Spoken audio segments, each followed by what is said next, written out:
जो सुख तुम्हारे भाग्य में लिखा है, जो सुख तुम्हारे भाग्य में लिखा है, देर सवेर तुम्हें मिल ही जाएगा। जो सुख तुम्हारे भाग्य में लिखा है वो देर सवेर तुम्हें मिल ही जाएगा, इस बात की मुझे चिंता नहीं। प्रार्थना तो ये है मेरी कि तुम्हें वो सुख मिल जाए जो उसने तुम्हारे भाग्य में अब तक लिखा नहीं। जय शनिदेव, जय श्री कृष्ण। मेरे प्यारे बच्चों, स्वागत है आपका नवंबर महीने के राशिफल में। जानेंगे इस महीने क्या क्या होने वाला है आपके साथ, ताकि पहले से आप उस महीने को प्लान कर सकें। कौन सी सावधानियां लेनी है, कौन कौन से त्योहार इस महीने में आ रहे हैं, सबसे पहले वो जानेंगे, फिर ग्रह गोचर जानेंगे और फिर आपका राशिफल जानेंगे। इस महीने पैसे की क्या व्यवस्था रहेगी, प्रेम कितना रहेगा, कितनों से लड़ाई झगड़ा करोगे, सारी बातें बताऊंगे।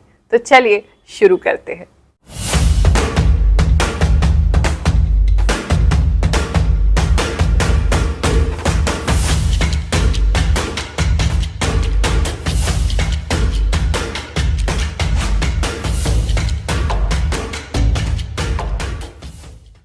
ये राशिफल आपकी चंद्र राशि पर आधारित है। अपनी जन्म की राशि से या फिर अपनी नाम राशि से आप इस राशिफल को देख सकते हैं।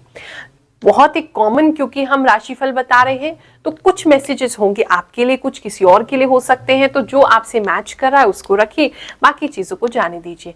बाकी पर्सनल रीडिंग करानी है, पर्सनल कोई क्वेश्चन है जिसका आंसर आपको चाहिए, तो आप हमसे आकर के जनता दरबार में जरूर मिलें। दिल्ली जो सिद्ध दरबार हम लगाते हैं, बताएंगे ही नहीं, आपको उसका उपाय भी बिल्कुल निःशुल्क देंगे।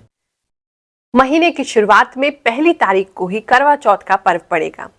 उसके बाद 5 नवंबर को अहोई अष्टमी है, 9 नवंबर को रामा एकादशी, 10 नवंबर को धनतेरस मनाई जाएगी, 12 नवंबर को नरक चतुर्दशी और हम सबका प्रिय पर्व दीपावली, महालक्ष्मी का पूजन उस दिन किया जाएगा।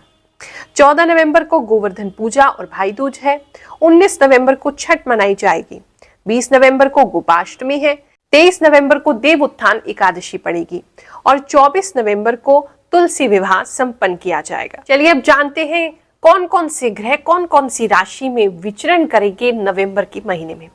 सूर्य की बात करें तो सूर्य जो है वो तुला राशि से निकल के वृश्चिक राशि में प्रवेश करेंगे 17 नवंबर को। चंद्रमा जो है वो महीने के स्टार्ट में 1 नवंबर को मिथुन राशि में रहेंगे और महीने के एंड में भी मिथुन राशि में पहुंच जाएंगे। मंगल की बात करें तो 16 नवंबर को तुला से वृश्चिक राशि में मंगल परिवर्तन कर रहे हैं। बुध ग्रह 6 नवंबर को वृश्चिक राशि में प्रवेश करेंगे और 27 नवंबर को बुध धनु राशि में प्रवेश करेंगे। बृहस्पति जो है वो मेष राशि में अभी वक्री बने रहेंगे इस महीने। शुक्र 3 नवंबर को कन्या राशि में प्रवेश करेंगे। 3 मेजर ट्रांजिट इस महीने में होने वाले हैं नवंबर महीने में, शनि राहु केतु का। शनि जो है वो बहुत समय से वक्री चल रहे थे, तो अब 4 नवंबर को मार्गी हो जाएंगे, यानी कि फिर से उनकी दृष्टि जो वक्री चल रही थी वो ठीक हो जाएगी। राहु जो है वो 30 अक्टूबर को इन्होंने मेष राशि से मीन राशि में प्रवेश किया है, तो नवंबर महीने में उनका असर अब आना शुरू होगा। ऐसे ही केतु जो है वो 30 अक्टूबर को इन्होंने तुला से कन्या में प्रवेश किया है, तो केतु का भी विशेष फल आपको नवंबर में दिखने को मिलेगा। कन्या राशि वालों, बहुत समय से आप बिल्कुल कंजूस से हो गए हैं। आप धन को लेकर के क्योंकि बहुत चिंता कर रहे हैं, अपने फ्यूचर को लेके बहुत चिंता कर रहे हैं, जिसकी वजह से आप काफी स्ट्रेस में रहते हैं, काफी परेशान रहते हैं और इस वजह से आपके दूसरे लोगों से ना झगड़े ज्यादा हो रहे हैं, क्योंकि आपको फ्यूचर को लेकर के चिंता है। आपको लग रहा है पता नहीं कल ऐसा ना हो, पैसा ना खत्म हो जाए, आगे कुछ होगा या नहीं होगा। देखो, अभी तक आपने पैसा कमाया है, आगे भी कमा लोगे, इतनी चिंता क्यों?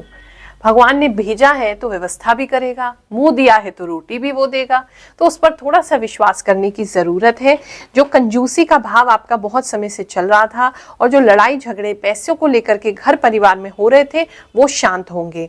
आपको अचानक से, जहां से आप एक्सपेक्ट भी नहीं कर रहे थे, वहां से आपको पैसा मिलता दिखाई दे रहा है। बहुत सुंदर नवंबर का महीना धन को लेकर के होगा। जितने भी भय हैं आपके, जितना भी आप परेशान हो रहे थे, डर रहे थे, सारे डर आपके दूर होने वाले हैं। इतनी सेविंग्स आपकी हो जाएगी। तो पास्ट को पीछे छोड़ करके आगे बढ़े, आगे आपके लिए अच्छी अपॉर्चुनिटीज वेट कर रही हैं। आपको दुनिया भर से प्रेम मिलता हुआ दिखाई दे रहा है। अगर आप सोशल मीडिया पे कनेक्टेड हैं, सोशल मीडिया पे आप कुछ काम कर रहे हैं, यूट्यूब वगैरह चलाते हैं, तो पूरी दुनिया से आप कनेक्ट होंगे, वहां से आपको लाभ की प्राप्ति होगी, वहां आपको कुछ रिकॉग्निशन मिल सकता है, कुछ लोगों को कुछ अवार्ड वगैरह मिल सकता है, या किसी स्पेशल पार्टी में जहां आप सोच नहीं रहे थे वहां आपको बुलाया जा सकता है। प्रेम संबंधों की बात करें तो बहुत अच्छा प्रेम संबंध का समय है। आप बहुत सारे लोगों के नजरों में आप और आपका पार्टनर आएंगे, लेकिन आप भगवान की कृपा से आपको नजर भी नहीं लगेगी, आपका प्रेम भी बढ़ता जाएगा, आपस में अंडरस्टैंडिंग भी बहुत बनेगी। ये प्रेम को लेकर के बहुत अच्छा समय है। आप बहुत समय से जो आपके पार्टनर आपसे मांग रहे थे वो भी गिफ्ट उनको देते हुए दिखाई दे रहे हो। मैंने 2 बार हाजिरी लगाई है, लेकिन मुझे इतना बेनिफिट हुआ है कि मेरे फादर जी हैं जो मुझे परेशान करते थे, मुझे ताना देते थे कि कब जॉब लगेगी, एग्ज़ाम क्लियर नहीं हो रहे हैं, ये है वो है, पैसा वेस्ट कर रही है, हमने इतना हॉस्टल भी दिलवाए हैं, कोचिंग दिलवाई है। तो काफ़ी मैंने गुरु माँ को अपनी प्रॉब्लम शेयर की कि गुरु माँ मैं बहुत काफ़ी परेशान हूँ अपनी फैमिली को लेके, अपने फादर को लेके, कि बार बार मुझे ताना दिया जा रहा है कि जॉब के लिए। गुरु माँ ने मुझे उपाय बताए हैं सूर्य देव की पूजा के लिए, और कुछ उपाय मंत्र था वो मैंने गुरु माँ के जो मैंने बताया था वो मैंने सिद्ध किया था, और मैं सुबह शाम करती हूँ मंदिर में बैठ के। तो मुझे इतना बेनिफिट हुआ है कि मेरे फादर जी हैं बिल्कुल चेंज हो गई हैं, मतलब 2 बार हाजिरी लगाने के बाद ही बिल्कुल चेंज हो गए हैं, और काफ़ी अच्छा रिजल्ट आया है।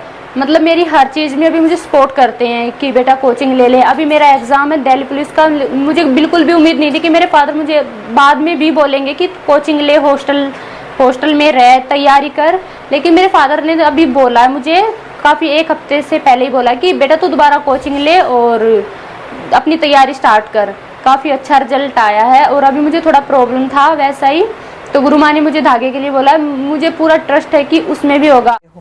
कुछ लोगों की लड़ाई जो है अपनी छोटी बहन से हो सकती है, वहां थोड़ा सा आपको ख्याल रखना है। और अगर वो आपके सामने से वो आपसे नहीं लड़ते हैं तो वहां वो पीठ पीछे कुछ बातें हो सकती हैं जो आपको काफी हर्ट करें, आपको काफी चुभे। कोई ताना आपको मिल सकता है जो आपके बैक में हो, मतलब पीठ पीछे हो, आपको फ्रंट पे नहीं बताया जाए, दोनों ही संभावना है।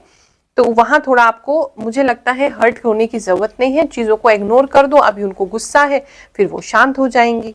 इस समय में आप कुछ बुरी आदत छोड़ते दिखाई दे रहे हैं, या कुछ बुरा विचार छोड़ते हुए दिखाई दे रहे हैं, क्योंकि आपको अगर आगे बढ़ना है तो आपको छोड़ना पड़ेगा। और इसको छोड़ने के बाद आप डे नाइट का फर्क अपने अंदर महसूस करेंगे। आपको दिखाई देगा कि पहले जीवन देखो कितना मुश्किल था और अब कैसा हो गया। कुछ लोग व्यसन, कुछ बैड हैबिट्स छोड़ते हुए मुझे दिखाई दे रहे हैं। तो आपको बिना झिझक, अगर आप किसी भी गलत आदत में है और आपको पता है और आप उसको छोड़ना चाहते हैं, तो नवंबर महीने में छोड़ दो, आपको भगवान पूरी सपोर्ट करेंगे। जिन लोगों का भी काम वाहन से संबंधित है, ड्राइविंग से संबंधित है, या उनका काम जो है वो ट्रैवल से संबंधित है, कहीं जहां पर भी कहीं आना जाना इन्वॉल्व है, इवेंट वगैरह का काम है, उन सब चीजों में आपको लाभ जरूर मिलेगा। इस समय में परिवार के साथ अच्छे संबंध रहेंगे, आप अपने परिवार के साथ मेल जोल बढ़ाएंगे और वो भी आपके प्रति प्रेम जताएंगे। तो एक अच्छा समय उनका दिखाई दे रहा है। हेल्थ की बात करें तो हेल्थ आपकी अच्छी है, ऐसी कोई दिक्कत नहीं है। काढ़ा वगैरह पीते रहिए। दिख भी रहे हैं कुछ लोग या तो नेचुरल टी बनाते हुए दिख रहे हैं, तो वो आप पीजिए। औषधि की चीजें आप यूज करेंगे, आयुर्वेदिक चीजें यूज करेंगे तो आपको लाभ होगा। तो ये एक अच्छा समय है। हेल्थ में भी ऐसी कोई मेजर दिक्कत आपको नहीं है, बस हल्का सा पेट में जलन होने की शिकायत हो सकती है, वहां आपको ध्यान देना है। कुछ बच्चों में मैच्योरिटी आती दिखाई दे रही है, जो बहुत ज्यादा ही आप बचपना कर रहे थे, बहुत ज्यादा ही आप सोच रहे थे, मतलब सोच ही नहीं रहे थे, मैं कहूँ रिस्पॉन्सिबल नहीं हो पा रहे थे, आप बिल्कुल ही इररिस्पॉन्सिबल हो रहे थे अपने कार्य के लिए, अपने जो आपको पता है मुझे करना बहुत जरूरी है लेकिन कर नहीं रहे थे। तो नवंबर का महीना एक ऐसी शिफ्ट लेके आएगा कि आप अपने काम के प्रति, अपने प्रति, अपनी लाइफ के प्रति, अपने लाइफ के गोल्स के प्रति काफी मैच्योर हो जाएंगे। और रिलेशनशिप में भी आपको छोटी छोटी चीजें जो पहले परेशान करती थी वो नहीं करेंगी। आप में एक इमोशनल मैच्योरिटी, एक बैलेंस आता हुआ इस महीने में मुझे दिखाई दे रहा है। नवंबर महीना आप सबके लिए बहुत शुभ हो। माता लक्ष्मी की विशेष कृपा आपके ऊपर हो। माता लक्ष्मी आपके घर आए, कुबेर जी आपके घर आए, माता सरस्वती का आशीर्वाद बना रहे, गणपति बप्पा का आशीर्वाद बना रहे, यही मेरा आशीर्वाद है। आप सभी को खूब खूब त्योहारों की शुभकामनाएं देती हूँ, आशीर्वाद देती हूँ। जय शनिदेव, जय श्री कृष्ण।